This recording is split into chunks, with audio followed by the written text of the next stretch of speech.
ওং নমঃ শিৱায়। নমস্কাৰ। আজি আপোনালোকক মই জনাম মল মাছৰ সম্পৰ্কে। আপোনালোকে শুনিছেই যে জেঠ মাছটো মল মাছ চলি আছে। আজি 31 মে, জেঠ মাহৰ 16 তাৰিখ। তো আজি মই এই এটা পঞ্জিকা লৈ আহিছোঁ। এই পঞ্জিকাৰ জৰিয়তে আপোনালোকক দেখাই দিম যে মল মাছ কিয় লাগে আৰ কি বুঝাই দিম। তো মই এটা পঞ্জিকা লৈছোঁ। পঞ্জিকাটোৰ নাম হ'ল শ্ৰী মদন গুপ্তেৰ ফুল পঞ্জিকা। এই পঞ্জিকাটোত মই দেখাই দি আছোঁ যে মল মাছ কিয় লাগে। এটা মাহত মানে দুটা অমাৱস্যা পৰিলে মল মাছ বুলি কয়। তাই এই জেঠ মাহত দুটা অমাৱস্যা পৰিছে। মই এইটো দেখাই দি আছোঁ, আপোনালোকে চাই থাকক। এক শনিবাৰ, জেঠ মাহৰ 1 তাৰিখ অৰ্থাৎ 31 বৈশাখ, শেষ ৰাতি 4:02 হইতে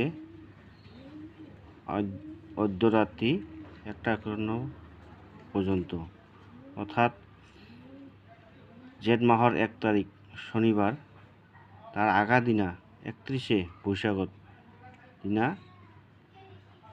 4:02 লাগিছিল। আৰ 1 তাৰিখ শনিবাৰ 1:51 শেষ হয়েছিল। তাৰপিছত অমাৱস্যাটো চাওক।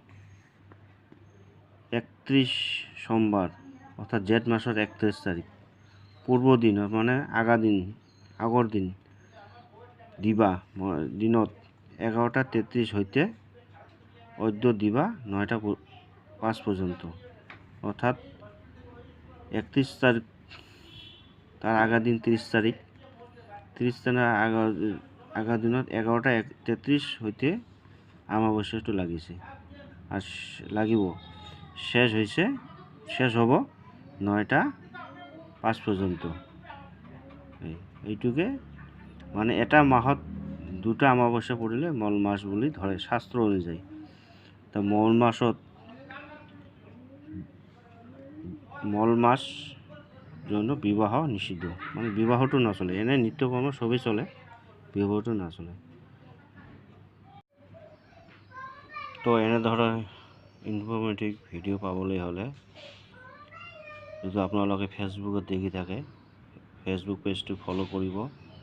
আৰ ভিডিওটো ভাল লাগিলে লাইক, কমেন্ট, শেয়াৰ অবশ্যই কৰিব।